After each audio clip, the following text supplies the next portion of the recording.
What's up guys, welcome back to the channel and welcome back to another video. In today's video we're going from downtown Los Angeles down to Irvine, California in morning bright rush hour traffic. So we'll see how Tesla Autopilot does in this morning's commute with the latest update. And so welcome back to the channel and thanks for watching another video and let's get into it.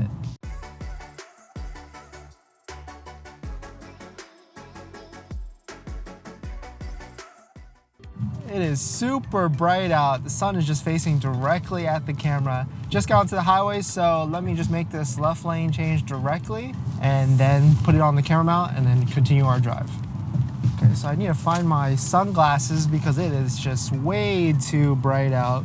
But thanks for watching another video, guys. If you're new here, my name is Dennis. I have a Tesla Model Y Performance and I make videos about my experiences. So if you're interested in any of that, please hit that subscribe. We are in the Atmos right lane, going about 36 miles an hour. Cruise control speed setting is set to 70, but of course there is a little bit of traffic this morning. Just pacing this car in front of us, the lanes are about to split into two right now. So let's see what Autopilot does. We're completely in the center lane, but Autopilot at the last second chose the left lane and then threw on the nag timer to make sure that we're paying attention. But second to right lane now, or second to the right lane now.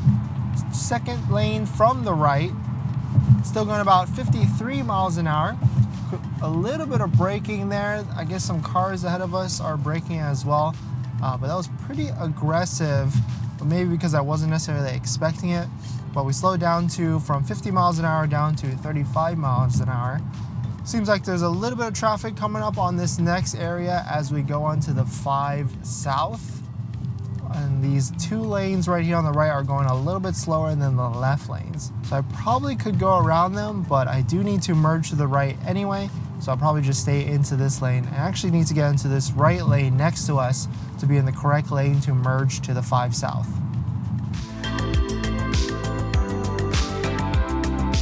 So this car is trying to get into our lane, but Toyota is not, or I mean the Tesla is not letting it come in. Okay, heavy braking right there. This Mercedes got out of our lane pretty slowly, and Tesla decided to just brake pretty heavily right there for no reason.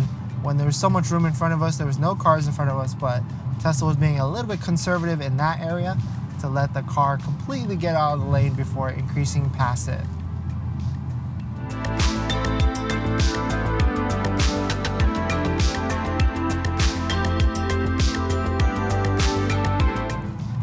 Still going about 50 miles an hour. I do need to get into the right lane because that lane goes to the 5 South.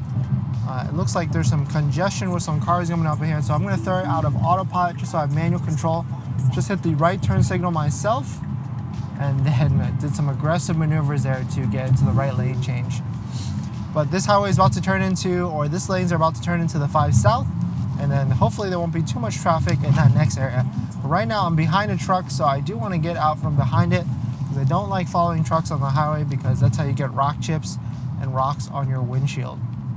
But it seems like we're going a little bit slower in this next area, only 37 miles an hour as we slow down to some bumper to bumper heavy traffic.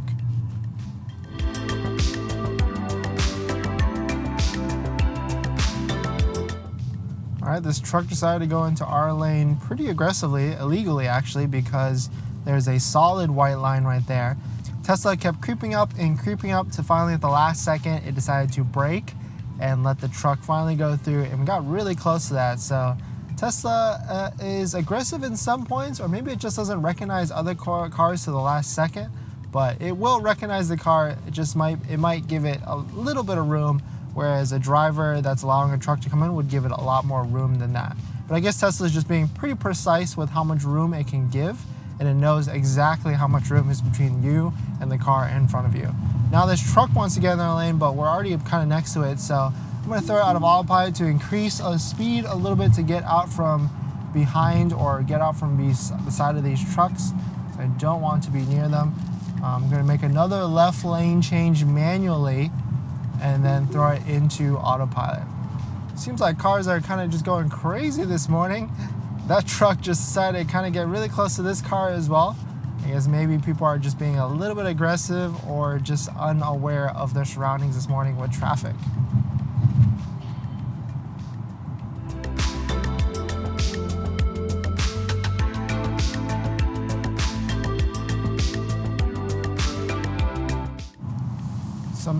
heavy braking right there. I think we're going like 50 to 60 miles an hour down to 27. But Tesla handled it pretty well. And it definitely braked pretty hard as well. But we're in the second to the left lane now. I'm not sure why there's traffic right here, but we're just driving around slowly in this next area, 12 miles an hour. But we're just gonna pace these cars in front of us.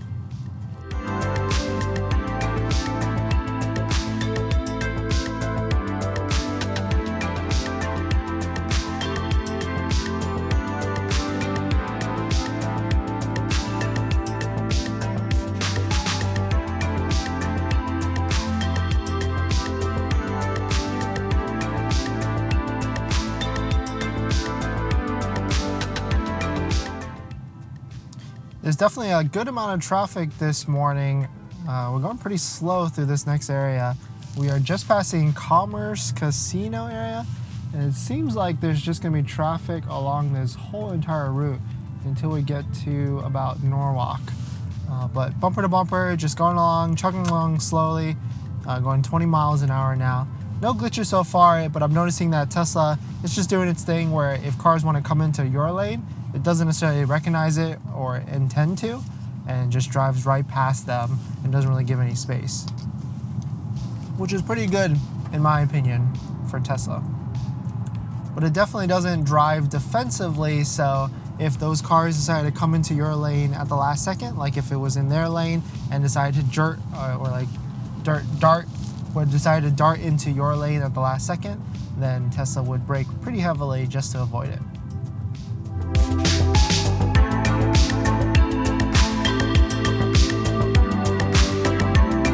So the left lanes seem to be going a little bit faster, so I'm going to try and get into that left lane as soon as possible. There's a couple cars on our left right here. So I'm going to turn on the left turn signal to deactivate auto steer, and then do the left turn signal again, make the lane change manually, and then throw it back into autopilot.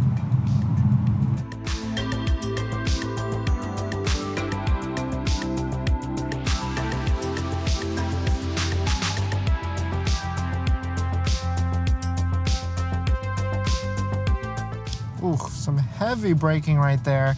I guess for some reason Tesla wanted to brake pretty heavily because the Prius in front of us braked kind of sharply, I guess. But it was very jerky. It was kind of like and then let off really quickly. And I was definitely looking straight and expecting it, or I guess maybe not expecting it because of how harsh it definitely was with the braking. So we're going into a pretty foggy area now. This is very unlike these mornings in California. We went from a super bright area to now pretty dense fog. So that's probably why there's traffic this morning, is because people are just not used to driving in this fog, and they're just taking it pretty cautiously through these areas of this highway, the 5 South. So we just downloaded a newest update. So this is actually not the latest version at the time of this recording. In terms of what version this is, we are in a 2021 Tesla Model Y Performance. I have over 14,000 miles, 670 to be exact. So I've definitely driven a good amount, and I'm getting close to my next tire rotation. That would be my third one for this Tesla Model Y already. But in terms of what version this is version 10.2, 2021.36.8. And I just have another update that's come down the pipeline as 2021.40.6. And this is actually just basic standard autopilot, not the full self-driving where that's $10,000 or $200 a month. I actually do not have that, and I've had it before on my previous Model 3, and I don't think it's worth it. The only feature that really works well is the auto lane change, and that actually didn't work well when I first got it, but it actually improved a lot throughout my ownership, and was a lot better when at the end of my ownership. But full self-driving for $10,000 I think is definitely not worth it. And the basic autopilot, which you're watching right now, is what a lot of people think full self-driving is, and what a lot of people will actually use more often than the full self-driving. So this is just the basic autopilot, and this is what you would need to use on your day-to-day.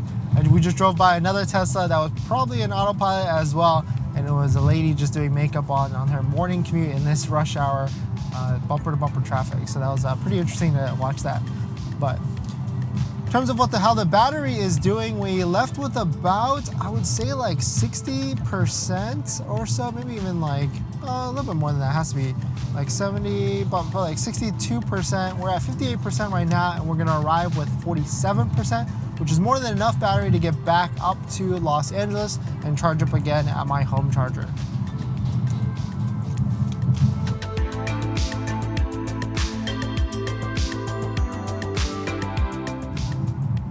It looks like we are about to pass some of this rush hour traffic. We're in an orange area of traffic right now, and then past that, it's pretty smooth sailing. And then we get into some of the construction areas where we know Tesla is going to glitch on the 5 South. So we'll see if Tesla has fixed it in this latest run. So we're currently in the left lane, or the at most left lane, about to increase speed up. We have cruise control speed setting was at 72, so I'm going to increase it to about 79. But we're currently going 67, so that will allow the Tesla some room to increase speed if we can with no traffic.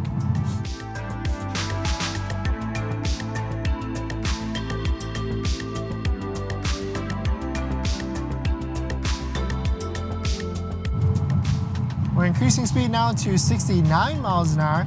Seems like it's pretty smooth sailing in this next area. And then after this, there's an HOV area, or HOV lane, that I will probably get on just to make sure we get to our destination on time.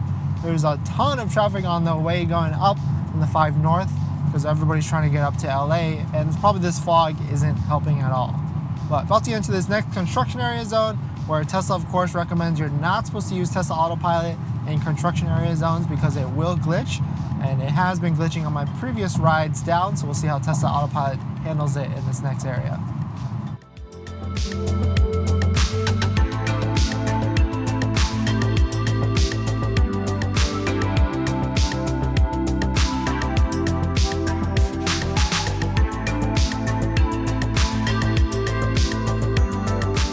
Alright, so now we're in the construction area zone. You can see the concrete barriers on our left. Tesla got pretty close to them, but then the last second decided to turn right and avoid them and follow the lanes, actually. Concrete barriers are a little bit further away now. We're still going about 71, but Tesla has braked a little bit there, so I'm using my foot to increase speed manually on the accelerator. But now cruise control speed setting is still set to 78. We're also going to 78 miles an hour. There's an area right here where Tesla thinks that we go on to the local lanes and it starts to slow down dramatically.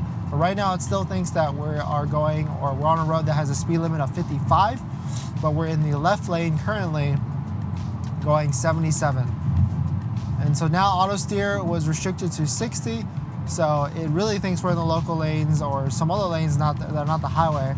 So I have my foot on the accelerator so we don't do any like shadow braking or Tesla braking. But increasing speed up to about 75 now. Still staying in this left lane, but this next area, I'm pretty sure it's going to think we're on the local lane again and just really start heavily braking. But we do have a car that's behind us, so we'll see what happens in this next area. Now it's detecting that we're on a road that's 55 miles an hour, but we actually are not. And you can hear the GPS navigation going on and off because it thinks we're on the local roads. But we just got out of that area and we're on the highway now, so it actually handled today's construction area route pretty well. It's definitely done it a lot worse. I think yesterday it braked a couple times pretty heavily through that area, but we were able to manage it because we knew exactly what was going on. But as a new driver, if you're driving down the 5 South on Tesla Autopilot, you're going to experience 2 to 3 braking or phantom braking in that area, so just definitely be mindful of it and just don't use Tesla Autopilot in construction area zones if you're not aware of what's going to happen. But pretty smooth sailing from here. I think this is where I'm going to go ahead and end it, guys. Thanks for watching another video. Please hit that like if you enjoyed it. If you want to support the channel even further, there's a buy a coffee link down below in the description. It starts at as little as $1 up to $5, and I'll use that money to buy a coffee. This morning I don't have a coffee just yet, but I'm probably going to get a hot coffee because it's a little bit colder today, actually about 57 degrees. But just watching this video, hitting the like, and even subscribe supports the channel a lot, and I definitely appreciate it. So thanks for doing all of that. But thanks for watching this video. Please hit that like if you enjoyed it. Comment below if you have any questions on buying a Tesla or owning a Tesla. I'd love to hear your thoughts. All right, guys, thanks for watching this video, and I'll see you guys in the next one. See ya.